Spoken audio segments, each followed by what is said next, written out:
Kata setengah arifin, orang yang benar-benar mengenal Allah Ta'ala. Bermula lapar itu kepada modal. Ini sambung dalam bab perut. Menjaga perut. Lapar itu kepala modal. Maksudnya, lapar tu modal kita dalam beribadah. Kita beribadat pada Allah seolah-olah kita berniaga.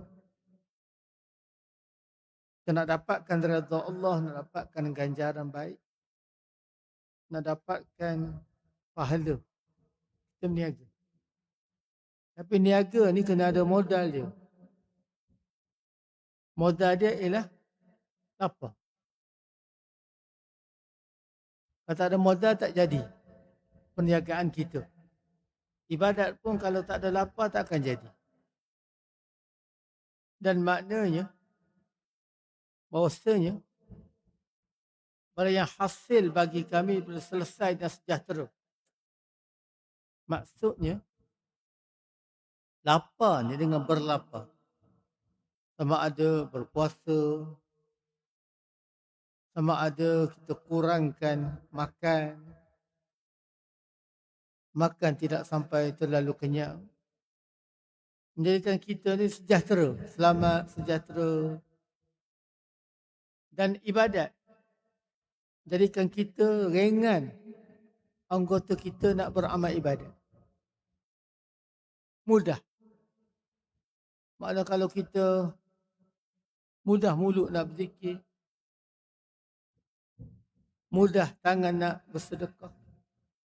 Mudah tu maksud bukan terpaksa, bukan ada niat untuk menunjuk-nunjuk.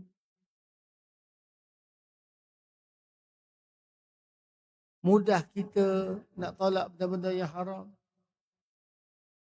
Dan manis kesan daripada lapar tu, termasuk ibadat puasa sunat tu, manis kita dalam beribadah.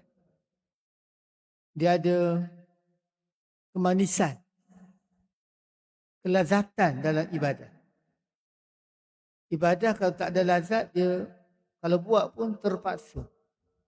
Terpaksa. Tapi bila ada kekhusyukan, ada fokus, ada tumpuan sebagainya, dia akan jadi seolah-olah seronok. Dan ilmu nafi' dengan sebab lapar. Dapat ilmu berfaedah. Ilmu tu bukan sekadar kita faham, ingat, tapi kita boleh guna kepada kebaikan. Kepada kebaikan. Dengan sebab apa? Lapar. Kurang makan. Makan yang tidak melampau.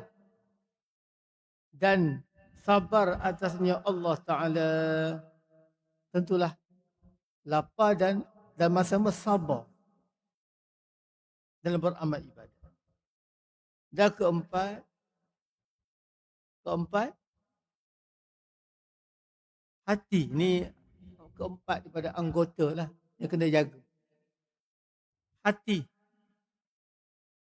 Maka memadalah.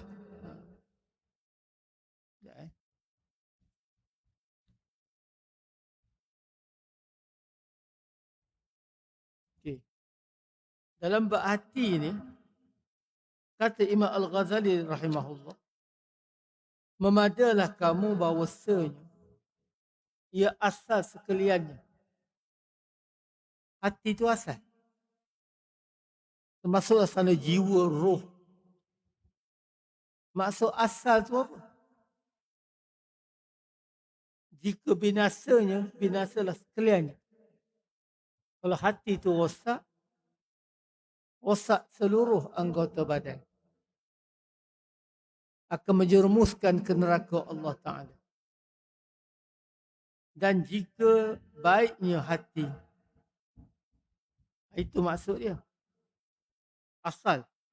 baik sekaliannya ibarat akar lah. Akar.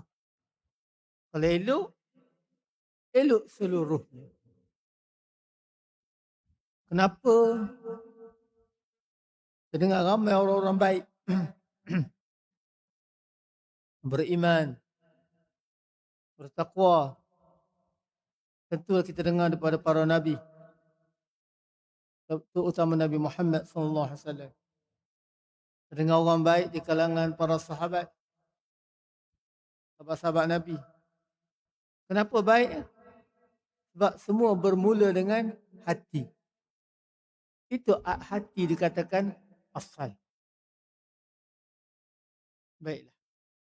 Iblis pun, syaitan, target dia dalam menggoda manusia ialah hati.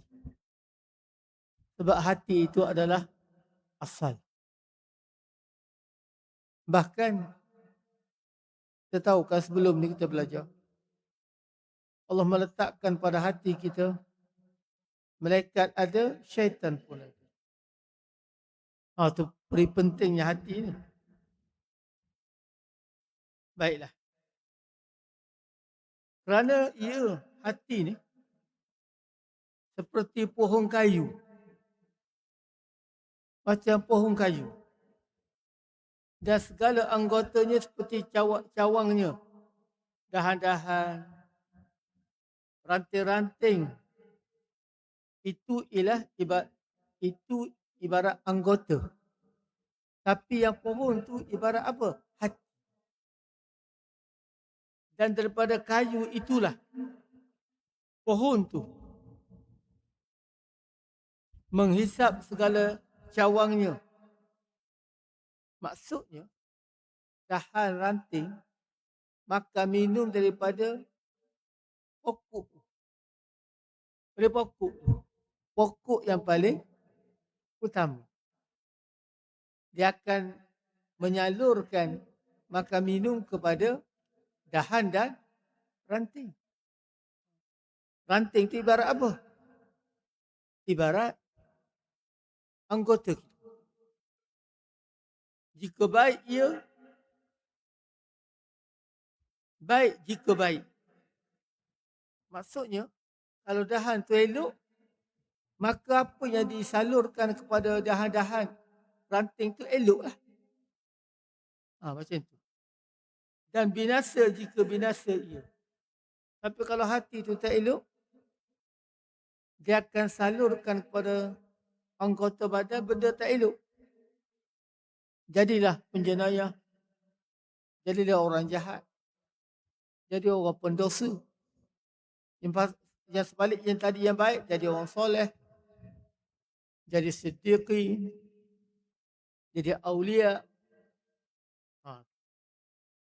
Dan bahawasanya, ia tu siapa? Hati. Seperti raja. Ibarat ketua. Pemimpin. Raja. Dan segala yang lain itu mengikut. Makna rakyat ni ikut je. Dan apabila baik raja, pemimpin. Ketua tu baik. Raja tu baik. Baik rakyat. Rakyat jadi baik. Dan apabila binasanya pemimpin tu, raja tu, binasalah sekalian. Maka tiba-tiba baik mata. Maksudnya, bila hati tu baik, hati tu beriman, hati tu bertakwa, mata jadi baik. Mata nak tengok benda baik. Benda yang mendatangkan manfaat. Dan lidah. Lidah pun sebab hati baik, dia nak cakap benda baik. Benda yang mendatangkan pahala. Ganjaran. Dan perut. Perut pun jadi nak makan benda-benda halal, benda yang baik. Dan lainnya. Menunjuk atas baik hati. Itu tanda dia. Sebab hati itu baik. Dan ramainya. Dan apabila engkau lihat ada padanya pada hati itu cedera. Ibaratnya macam itulah. Ada luka dan sebagainya. Dan binasa. Maka ketahuilah olehmu bahawasanya yang itu daripada cedera dalam hati. Maksudnya, kalau anggota tu ada masalah.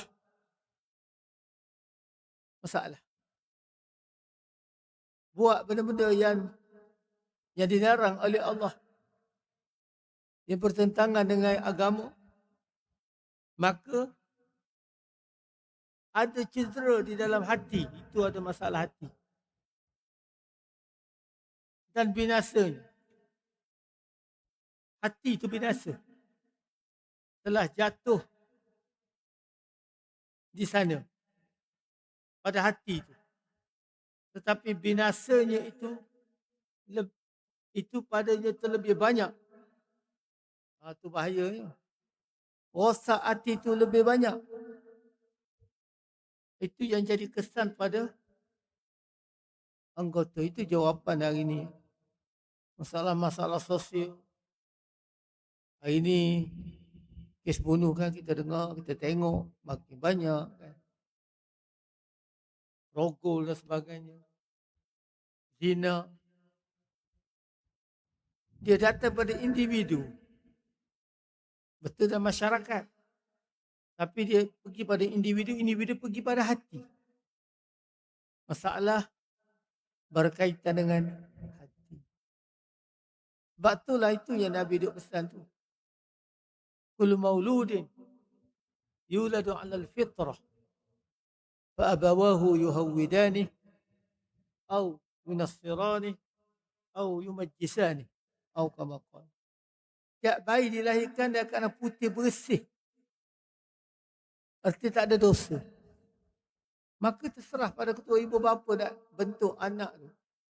Nak corakkan. Masa dia baby tu. Mak ada secara Yahudi ke. Secara Kristian ke. Secara Majusi.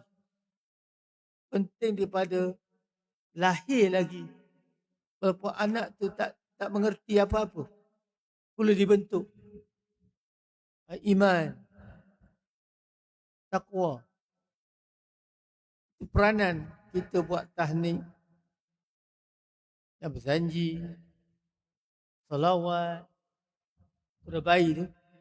Itu semua rangkuman kita nak bina hati tu. Salah satu. Itu. Peranan ibu bapa. Dalam mendidik anak-anak. Sebab pandai ibu bapa lah. Kalau di sekolah-sekolah lah. Namanya sekolah menengah kebangsaan. Ramai di kalangan anak-anak yang tak boleh baca Quran. Tak boleh. Dah tak talima pun tak boleh. Macam mana nak faham dan tadabbur. Tapi kembali balik pada ibu bapa. Ibu bapa. Mendidik anak-anak dengan Al-Quran. Dia kata, maka palingkan olehmu menolong engkau kepadanya. Maksudnya, tumpuan kita ialah pada hati. Tumpuan kita ialah menjaga hati itu yang paling penting sekali. Maksudnya, kena bagi tumpuan untuk membersihkan jiwa kita, hati kita, anak-anak kita. Baiklah. Sebut lagi. Maka baikkan dia. Baikkan hati. Bersihkan hati. Nescaya jadi baik sekalian. baik segala anggota, maka dapat kesenangan engkau. Kemudian adalah pekerjaan sangat payah. Berarti ni payah sebenarnya. Bukan benda yang mudah. Kerana apa? Nak elokkan hati ni payah. Kerana ia tempat duduk khatir. Hati ni payah dia. Sebab dia tempat duduk lintasan. Ada lintasan daripada Allah. Ada lintasan daripada malaikat. Ada lintasan daripada syaitan. Itu masalah. Halangan-halangan di sana Allah uji. Ada pujukan syaitan. Ada ajakan malaikat. Iaitu tiada ada di bawah tanganmu. Kita memang kena usaha. Jaga hati. Tapi hati bukan dalam genggaman kita. Bukan di tangan kita. Jadi halangannya banyak. Tapi tak boleh jadi alasan. Tak payahlah payah macam tu. Tak. Kena usaha. Selagi nyawa di kandung badan, usahalah untuk menjaga hati. Dan ada pun menegahkan daripada mengikut akan dia. Mengikut yang khatir, yang tidak elok. Lintasan yang tidak elok tu, mengikut akan dia, dapat usaha kuasamu. Maksudnya, kita usaha setakat mana kemampuan kita. Maka padanya, pada nak jaga hati ni, sehingga-hingga masyakkah, sepayah-payah, payah. Nak jaga hati kita kena ingat satu benda yang amat rumit. Sehingga-hingga masyakkah. Dan kerana makna ini, jadilah membaikkan dia, baikkan hati ni, terlebih sangat payah atau orang yang ahli ijtihad. Orang yang nak bersungguh-sungguh nak jaga hati ni payah. Dan ahli ihtimam, maksud ahli ihtimam ni, yakni yang mempunyai cita-cita. Orang yang ada cita-cita nak elokkan hati, kerja ni payah. Apatah orang yang tak ada cita-cita jaga hati, lagi tak payah cerita. Dia orang yang nak jaga hati, bukan kerja yang mudah. Maka pekerjaan terlebih besar. Dan banyak orang yang mempunyai mata hati.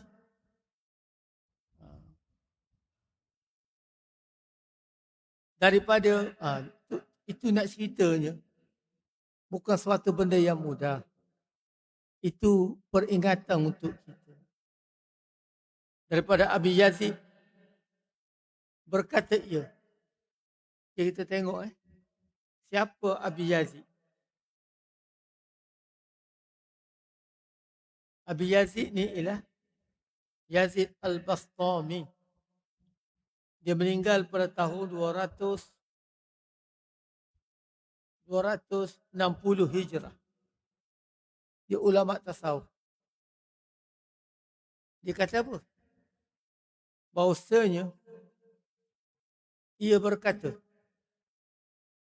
bersungguh-sungguh berlawan aku akan hatiku puluh.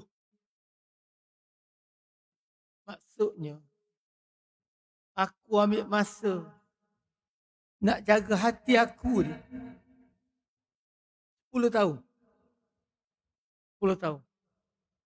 Dan lidahku, aku usaha nak jaga lidah, maka masa 10 tahun. Dan diriku, nak jaga nafsuku, Maka masa 10 tahun. Jadi nak jaga hati ambil masa 10 tahun. Nak jaga lidah 10 tahun. Nak jaga nafsu 10 tahun. Saya kita lagi puluh-puluh tahun. Ni orang yang baik ni. Ulama ni. Dan adalah hati itu terlebih payah pada 3. Dalam 3 benda nak jaga. Hati paling payah nak jaga. Hati. Paling payah. Maka inilah. Ni nak ceritanya. Bab menjaga anggota.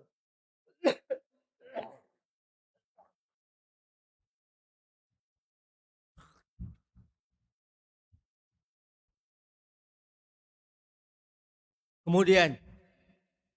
Lazim atasmu. Dengan menyungguh-nyungguh. Dengan perkara yang 4. Tadi dah selesai bab jaga anggota. Jadi kata Imam Al-Ghazali. Kena bersungguh-sungguh. Jaga 4 penyakit hati. Penyakit hati itu banyak. Tapi yang paling utama 4 ni. Kena jaga. Kami sebut akan dia. 4 ni. Penyakit hati. Daripada pertama, amal. Amal tu apa? Panjang cita-cita tentang hidup di dunia. 5 tahun, 10 tahun, merancang tentang kehidupan di dunia. Ini penyakit hati yang paling bahaya. Yang kedua, gopoh. Gopoh tu apa dia? Bersegera dalam pekerjaan. Kita panggil kalut, gopoh gapah, nak cepat. Gopoh gapah. Ini penyakit yang kedua. Okey, gopoh gapah dalam pekerjaan ibadat. Dan bukan had tu, hasad. Tambah sin. Penyakit hati yang paling bahaya nombor 3, dengki. Dan keempat, takbur. Sombong. Ulang balik 4 penyakit yang paling bahaya. Ini berkaitan dengan hati ni. Pertama, panjang cita-cita tentang dunia.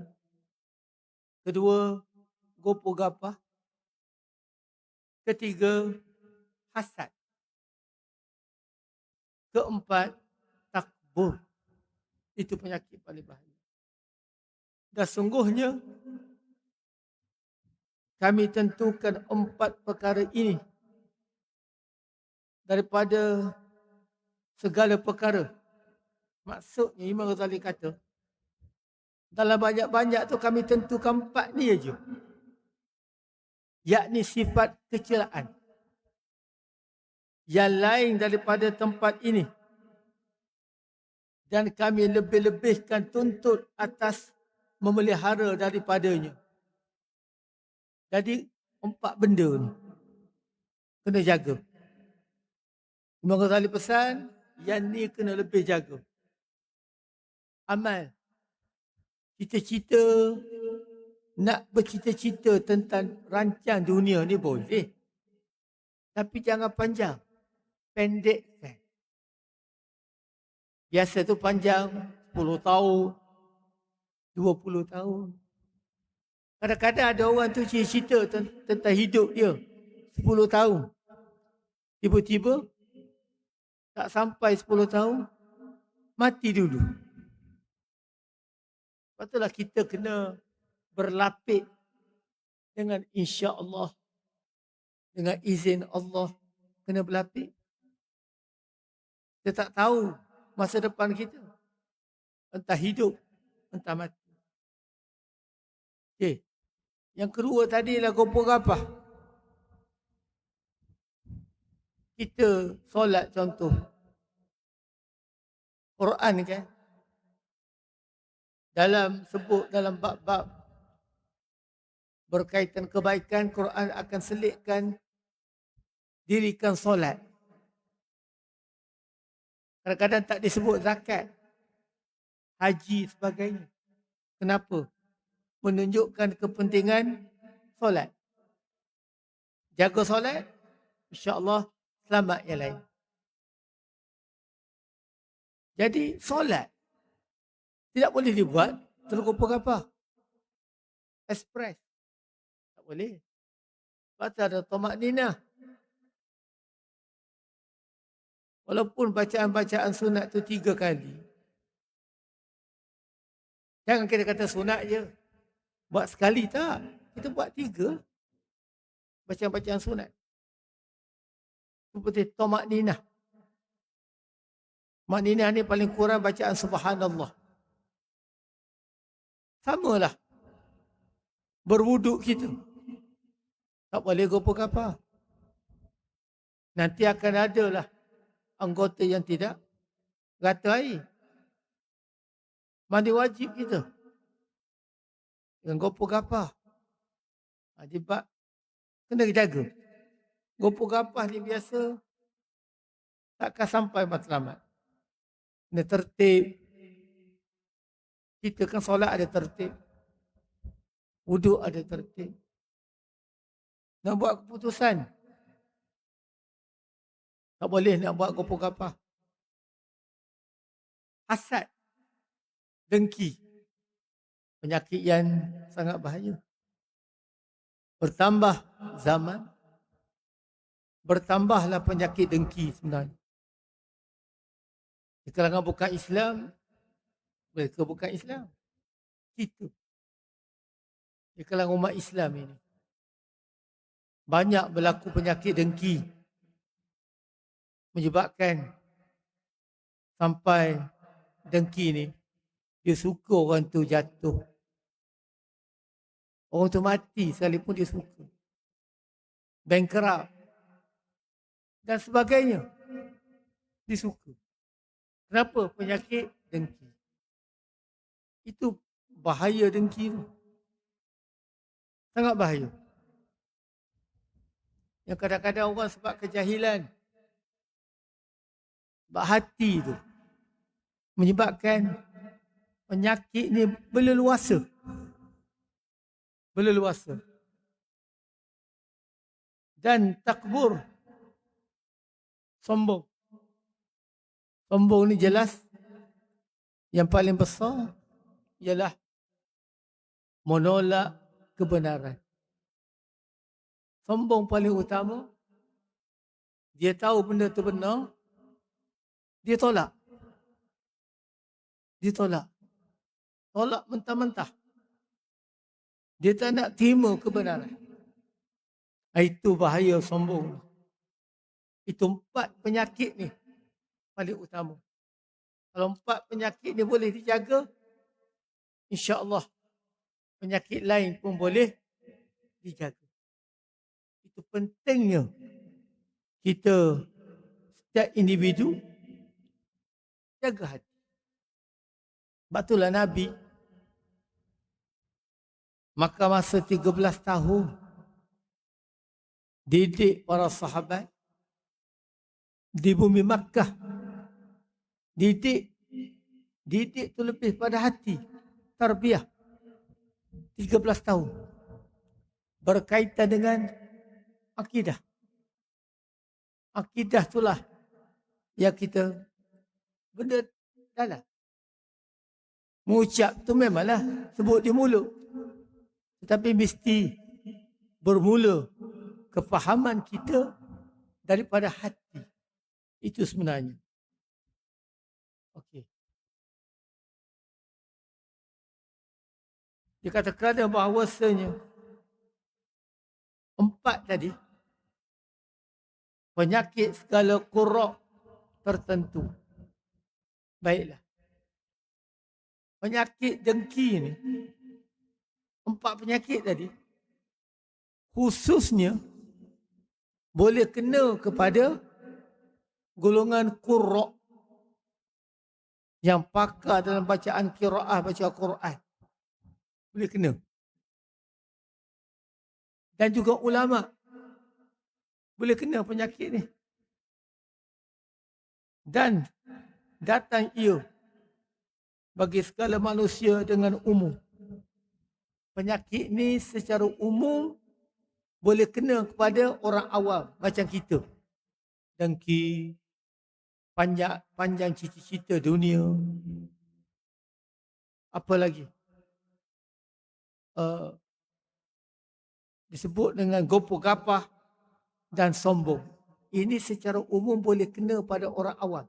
Memang kena pun. Dan secara khusus boleh kena pada para qari, qurra dan juga para ulama. Itu peringatan. Baiklah.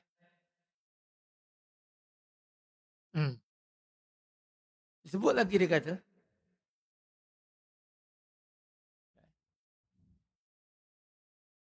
dan dengan qurra khusus maka adalah ia terlebih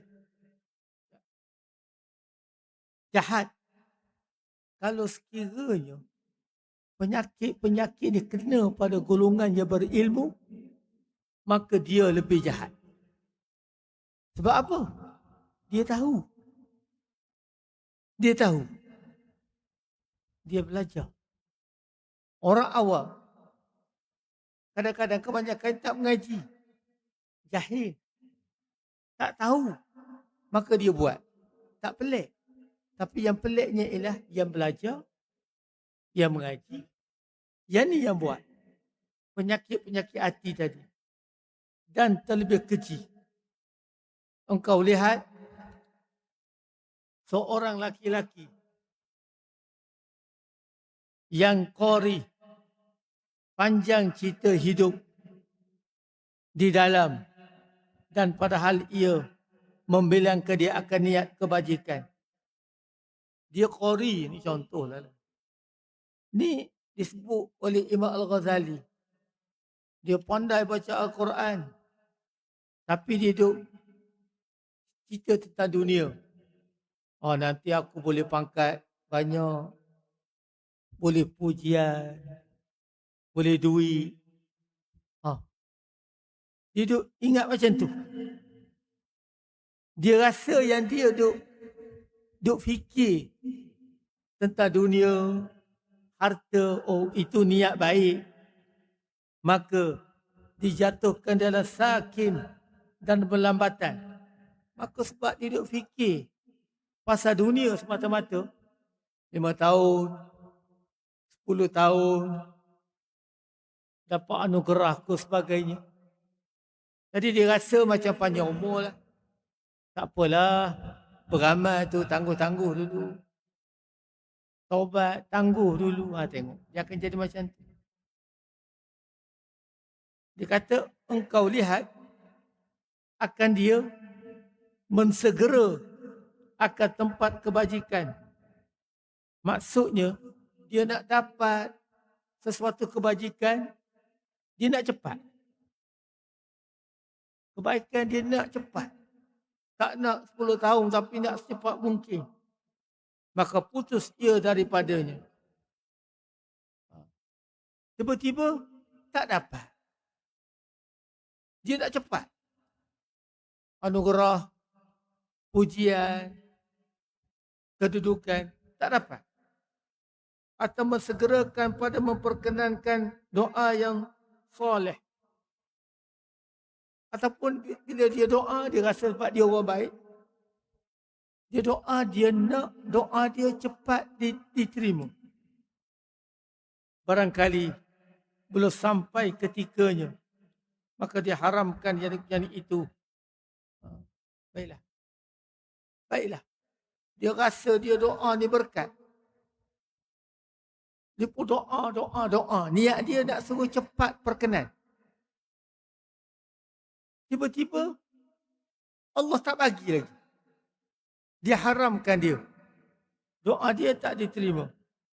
Atau mensegerakan pada mendoa atas seseorang yang kejahatan. Ataupun contohlah, dia rasa orang tu buat zalim dekat dia, maka dia pun doa. Doa. Bila dia doa, kena kawan tu dengan doa dia. Maka menyesal atas yang itu. Contohnya, orang tu buat jahat, tapi tak adalah melampau. Tapi doa dia melampau. Menyebabkan bila dia doa benda jahat, kena kawan tu. Dia pun menyesal sebab doa yang lebih-lebih. Doa yang tak sepatutnya. Seperti barang yang disebutkan daripada Nabi Allah Nuh alaihi salam. Nabi Nuh kan 80 orang je beriman. Yang lain tak nak beriman. Nabi Nuh doa. Hancur dengan doa. Hancur dahsyat tu. Banjir. Nabi Nuh rasa menyesal.